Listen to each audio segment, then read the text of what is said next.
নমস্কার বন্ধুরা, সঞ্চিত ক্রিয়েটার ইউটিউব চ্যানেলের পক্ষ থেকে আপনাদের সকলকেই স্বাগতম জানাই। তো বন্ধুরা, আজকে আমরা লক্ষ্মীর ভাণ্ডার স্কিম অর্থাৎ লক্ষ্মীর ভাণ্ডার প্রকল্পের জন্য যে অ্যাপ্লিকেশন ফর্ম বা আবেদনপত্র রয়েছে সে নিয়ে আলোচনা করব। তো ফার্স্ট আমরা আলোচনা করব যে লক্ষ্মীর ভাণ্ডার যে প্রকল্প তার জন্য এলিজিবিলিটি অর্থাৎ ক্রাইটেরিয়া কি রয়েছে।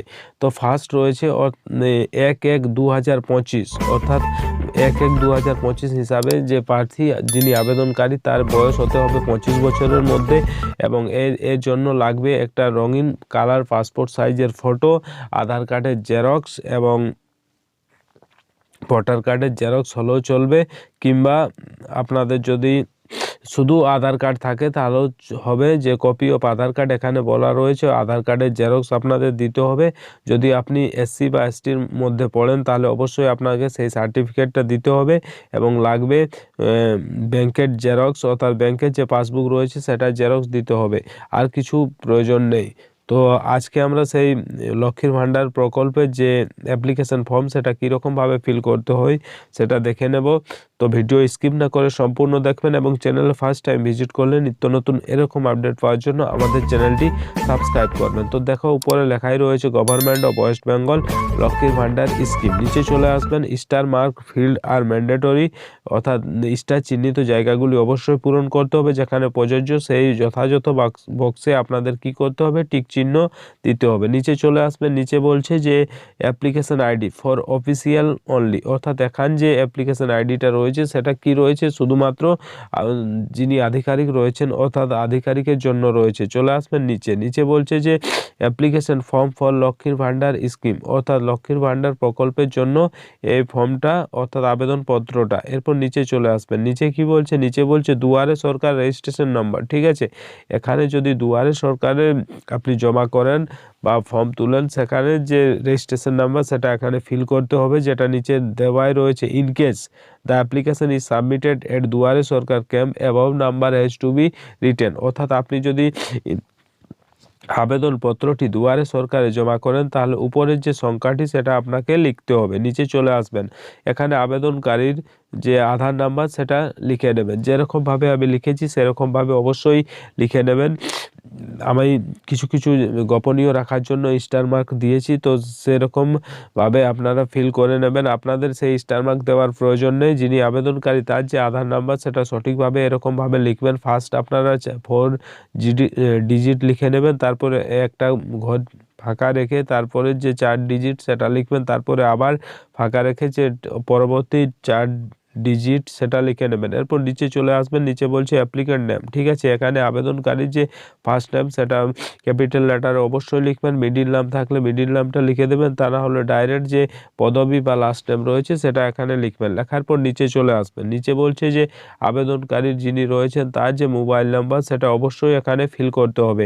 এটাও ম্যান্ডেটরি, আপনাদের একটা মোবাইল নাম্বার দিতেই হবে, কারণ এই মোবাইল নাম্বারের সাহায্যে আপনি আপনার যে লক্ষ্মীর ভাণ্ডার স্কিম বা প্রকল্পের যে স্ট্যাটাস সেটা চেক করতে পারবেন। এরপর নিচে চলে আসবেন, নিচে বলছে ইমেল আইডি ইফ অ্যাভেলেবেল, অর্থাৎ এখানে কোনো রকমের স্টার মার্ক দেওয়া নেই, তাহলে এটা অপশনাল রয়েছে। আপনার যদি চান বা থাকে তাহলে অবশ্যই আপনার যে ইমেল আইডি সেটা ফিল করবেন, তা না হলে স্কিপ করে যাবেন। এরপর নিচে চলে আসবেন, নিচে বলছে যে ডেট অফ বার্থ। ঠিক আছে, অর্থাৎ জন্ম তারিখ, যিনি আবেদনকারী তার যে জন্ম তারিখ সেটা এখানে তারিখ, মাস এবং বছরের ফরম্যাটে অবশ্যই লিখে নেবেন। লেখার পর নিচে চলে আসবেন, নিচে বলছে age on date of application, অর্থাৎ আবেদনের তারিখে বয়স, যিনি যখন আপনি আবেদন করছেন, যেদিন আবেদন করছেন সেই আবেদন হিসাবে আপনার যে বয়স সেটা অবশ্যই এখানে লিখে নেবেন। বছরে যে আবেদনকারীর কত বছর হচ্ছে সেটা লিখে নেবেন। লেখার পর নিচে চলে আসবেন, নিচে কি বলছে, নিচে বলছে যে বাবার নাম, মায়ের নাম এবং যে স্বামীর নাম। ঠিক আছে, এখানে যিনি আবেদনকারী তার যে বাবার নাম সেটা এখানে সুন্দর করে লিখে নেবেন ক্যাপিটাল লেটারে। মিডিল নাম যদি থাকে এখানে লিখবেন, তা না হলে লাস্ট নেম অর্থাৎ পদবি এখানে ফিল করবেন। নিচে চলে আসবেন, নিচে বলছে মাদার নেম অর্থাৎ মায়ের নাম, এখানে মায়ের নামটা লিখবেন। যদি মিডিল নাম থাকে তো মিডিল নাম লিখবেন, তা না হলে যে লাস্ট নেম বা পদবি রয়েছে এখানে ফিল করবেন। তারপর চলে আসবেন স্বামীর নামের জায়গাতে। ঠিক আছে, এখানে স্বামীর নাম থাকলে স্বামীর নামটা লিখবেন। স্বামীর যদি মিডিল নাম তাকে অবশ্যই ফিল করবেন, তা না হলে লাস্ট নেম বা পদবিটা ফিল করবেন। এরপর নিচে চলে আসবেন, নিচে বলছে কাস্ট অর্থাৎ জাতি, যদি আপনি এসসি বা তফসিলি জাতির মধ্যে পড়েন তাহলে অবশ্যই সেটা ফিল করবেন। তো অর্থাৎ তার যে ডান পাশে যে টিক চিহ্ন দেওয়ার জায়গা রয়েছে সেখানে টিক চিহ্ন দেবেন। এসটির মধ্যে যদি পড়েন অর্থাৎ শিডিউল ট্রাইবের মধ্যে যদি পড়েন তাহলে এখানে তার যে ডান পাশে বক্স করা রয়েছে সেখানে টিক চিহ্ন দেবেন।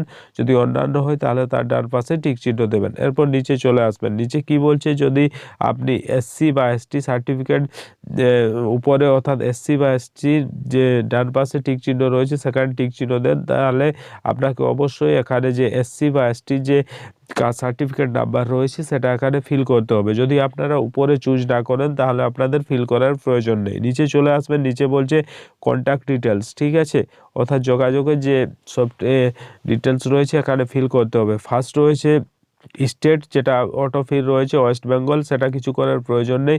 নিচে চলে আসবেন, আপনার যে ডিস্ট্রিক্ট অর্থাৎ জেলার নাম উপরে লিখে নেবেন। এরপর নিচে চলে আসবেন, যেটা থানার নাম, আপনার যে থানার নাম সেটা লিখবেন। আমার যেহেতু কোটশিলা থানা তাই আমরা কোটশিলা উল্লেখ করেছি, আপনাদের নিজের নিজের যে থানা সেটা অবশ্যই এখানে উল্লেখ করবেন। এরপর নিচে চলে আসবেন, আপনি কোন ব্লকের মধ্যে পড়ছেন সেই ব্লকের নামটা এখানে লিখবেন। লেখার পর নিচে চলে আসবেন, নিচে বলছে আপনি কোন ওয়ার্ড বা গ্রাম পঞ্চায়েতের মধ্যে পড়ছেন সেই গ্রাম পঞ্চায়েতের নামটা এখানে লিখে নেবেন। যেরকমভাবে আমি লিখেছি যে বামডিয়া বেলাডি গ্রাম পঞ্চায়েত, এরকমভাবে লিখে নেবেন। লেখার পর নিচে চলে আসবেন, আপনার যে গ্রামের নাম সেটা এখানে লিখবেন। লেখার পর নিচে যদি আপনার হাউস নাম্বার বা বাড়ির নাম্বার থাকে তাহলে এখানে লিখবেন, তা না হলে স্কিপ করবেন। এরপর পোস্ট অফিস, আপনার যে পোস্ট অফিস সেটা এখানে ফিল করবেন। ফিল করার পর নিচে চলে আসবেন, আপনার যে পিনকোড নাম্বার অর্থাৎ পোস্ট অফিসের যে পিনকোড নাম্বার সেটা অবশ্যই ফিল করবেন। ফিল করার পর নিচে চলে আসবেন, সব থেকে যেটা ইম্পর্টেন্ট রয়েছে সেটা হচ্ছে ব্যাঙ্ক অ্যাকাউন্ট ডিটেলস, ঠিক আছে, অর্থাৎ আবেদনকারী যিনি লক্ষ্মীর ভাণ্ডার স্কিমের জন্য আবেদন করছেন তার যে ব্যাংকের ডিটেলস সেটা অবশ্যই ফিল করবেন। তো ফার্স্ট ফিল করতে হবে যে আবেদনকারীর কোন ব্যাংকে ব্যাংক পাসবুক রয়েছে সেই ব্যাংকের নামটা লিখতে হবে। যেমন আমাদের আবেদনকারী রয়েছে পাঞ্জাব ন্যাশনাল ব্যাংক, সেটা আমরা লিখে নিয়েছি। লেখার পর বলছে ব্যাংক ব্রাঞ্চ নেম, অর্থাৎ ব্যাংক কোন ব্যাংকের মধ্যে যে ব্যাংক পাসবুকটা রয়েছে তার যে ব্রাঞ্চের নাম সেটা এখানে লিখে নেবেন। লেখার পর নিচে চলে আসবেন, ব্যাংক অ্যাকাউন্ট নাম্বার সেটা এখানে লিখে নেবেন। যেরকমভাবে আমি লিখেছি সেরকমভাবে আপনারা অবশ্যই ব্যাংক অ্যাকাউন্ট নাম্বারটা লিখে নেবেন। লেখার পর নিচে চলে আসবেন আইএফএস কোড, অর্থাৎ এখানে আপনাদের যে ব্যাংকের আইএফএসসি কোডটা রয়েছে সেটা এখানে ফিল করবেন। সেটা কোথায় পাবেন না, আবেদনকারীর যে ব্যাংক অ্যাকাউন্ট রয়েছে তার যে ফ্রন্ট পেজ অর্থাৎ ব্যাংক পাসবুকের যে ফ্রন্ট পেজ যেখানে অ্যাকাউন্ট নাম্বারটা এবং যে ব্রাঞ্চের নাম লেখা থাকে সেখানেই আপনারা আইএফএসসি কোডটা পেয়ে যাবেন, সেটা ফিল করে নেবেন। এরপর নিচে চলে আসবেন, নিচে কি বলছে যে সংযুক্ত নথির তালিকার স্বপ্রত্যয়িত ফটোকপি সঠিক বক্সে টিক দিন, অর্থাৎ এখানে বলছে enclosure list self attested copy please tick appropriate boxes, অর্থাৎ আপনি যে সাপোর্টিং ডকুমেন্ট হিসাবে যেগুলো দিয়েছেন সেগুলো কি তার ডান পাশে টিক চিহ্ন দিন, এবং যেসব নথিপত্রগুলো আপনি জেরক্স হিসাবে দিচ্ছেন সেটাতে কি করবেন সেলফ অ্যাটেস্টেড করে নেবেন। তো ফার্স্ট বলছে যে কালার পাসপোর্ট সাইজ ফটোগ্রাফ, সেটা তো আপনাকে লাগবেই, তার ডান পাশে অবশ্যই টিক চিহ্ন দেবেন। এরপর নিচে চলে আসবেন 2 নম্বর কপি অফ আধার কার্ড, ঠিক আছে, অর্থাৎ আধার কার্ডের জেরক্স তো আপনাকে লাগবেই, তাহলে 2 নম্বরের যে বক্স করা রয়েছে সেখানেও টিক চিহ্ন দেবেন। এরপর নিচে চলে আসবেন, নিচে বলছে যদি copy of SC ST certificate if SC or ST, অর্থাৎ আপনি যদি উপরে ফিল করে থাকেন এসসি বা এসটি তার জন্য যদি আপনার সার্টিফিকেট থেকে থাকে তাহলে অবশ্যই তার ডান পাশে আপনাকে টিক চিহ্ন দিতে হবে, কারণ এটা যে যারা উপরে এসসি বা এসটি হিসাবে ফিল করে তাদের জন্য প্রযোজ্য। তা না হলে আপনি যদি উপরে এসসি বা এসটি ফিল না করেন তাহলে এটাতে টিক চিহ্ন দেওয়ার প্রয়োজন নেই। এরপর নিচে চলে আসবেন, নিচে বলছে copy of bank passbook first page of passbook cancel check, ঠিক আছে, অর্থাৎ আপনি এখানে কি যদি ফার্স্ট পেজ ব্যাংক পাসবুকের ফার্স্ট পেজ দেন বা ক্যান্সেল চেক দেন তাহলে এখানে আপনাকে টিক চিহ্ন দিতে হবে, অর্থাৎ এটা তো লাগবেই, এটা দেওয়ার এটা সবার জন্য ম্যান্ডেটরি রয়েছে যে আধার কার্ড তারপর কালার পাসপোর্ট সাইজ ফটো এবং ব্যাংকের পাসবুক, এটা ম্যান্ডেটরি রয়েছে। তাহলে এখানে টিক চিহ্ন দেবেন। এরপর নিচে চলে আসবেন, নিচে বলছে আদার প্লিজ স্পেসিফাই, অন্যান্য নির্দিষ্ট যদি কোনো দেন তাহলে এখানে টিক চিহ্ন দেবেন, তা না হলে দেওয়ার প্রয়োজন নেই। এরপর নিচে চলে আসবেন, নিচে বলছে সেলফ ডিক্লারেশন বা স্বঘোষণাপত্র, that I am a resident of West Bengal. এখানে বলা হচ্ছে আমি পশ্চিমবঙ্গের বাসিন্দা। 2 নম্বর বলছে আমি কোনো ধরনের নিয়মিত চাকরি, সরকারি চাকরি থেকে কোনো মাসিক আয় বা পেনশন পাই নাই। 3 নম্বর বলছে আমার জমা করা সমস্ত নথি এবং তথ্য আমার জ্ঞানত সত্য, যদি নথি বা তথ্য মিথ্যা প্রমাণিত হয় তাহলে আমার বিরুদ্ধে পদক্ষেপ নেওয়া হবে এবং প্রকল্পের সুবিধা বন্ধ করে দেওয়া হবে। সেটা পড়ে নেবেন। পড়ার পর ডান পাশে চলে আসবেন, আবেদনকারীর যে স্বাক্ষর বা সিগনেচার সেটা এখানে করিয়ে নেবেন এবং বাঁ দিকে তার যে তারিখ, অর্থাৎ আবেদনের যে তারিখ বা যবে আপনি অ্যাপ্লিকেশন ফর্মটা সাবমিট করছেন সেই তারিখটা এখানে ফিল করবেন। ফিল করার পর নিচে চলে আসবেন, নিচে বলছে অ্যাকনোলেজমেন্ট বা স্বীকৃতিপত্র, এখানে বলছে অংশটি কেটে আবেদনকারীকে দিতে হবে।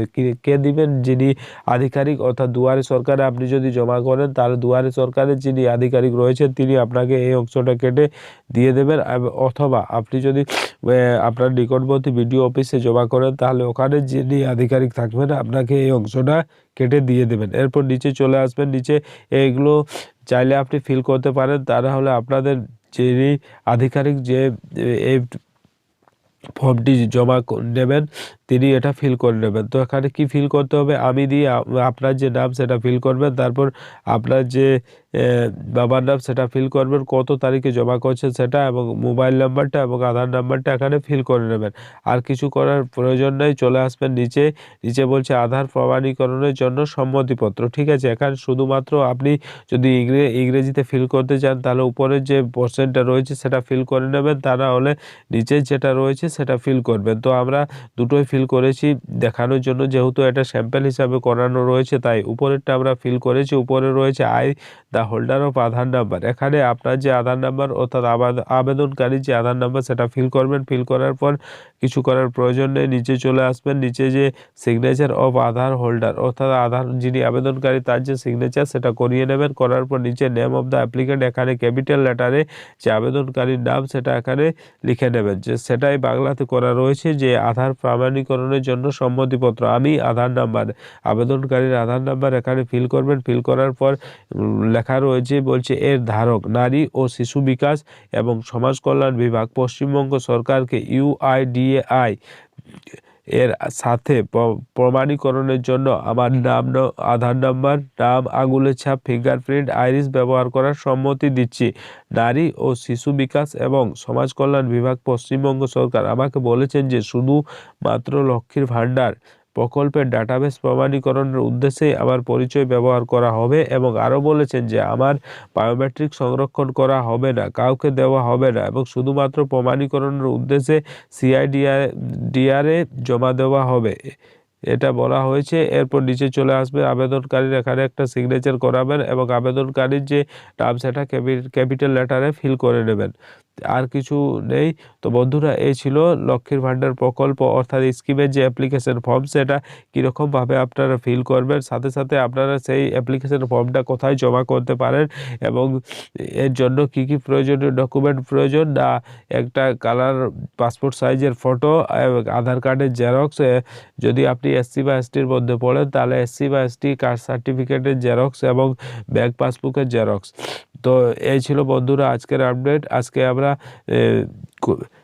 যে লক্ষ্মীর ভাণ্ডার স্কিম তার যে অ্যাপ্লিকেশন ফর্ম কীরকমভাবে ফিল করতে হবে আজকের ভিডিওর মাধ্যমে স্পষ্ট বোঝাতে পেরেছি। ভিডিও ভালো লাগলে লাইক করবেন, বন্ধুদের কাছে শেয়ার করবেন এবং চ্যানেলে ফার্স্ট টাইম ভিজিট করলে নিত্য নতুন এরকম আপডেট পাওয়ার জন্য আমাদের চ্যানেলটি সাবস্ক্রাইব করবেন এবং পাশের যে বেল আইকন সেটা প্রেস করে দেবেন, কারণ যখনই আমরা এরকম নতুন কোনো আপডেট নিয়ে আসবো সেই আপডেট সব থেকে প্রথম আপনাদের কাছে পৌঁছে যাবে। ধন্যবাদ।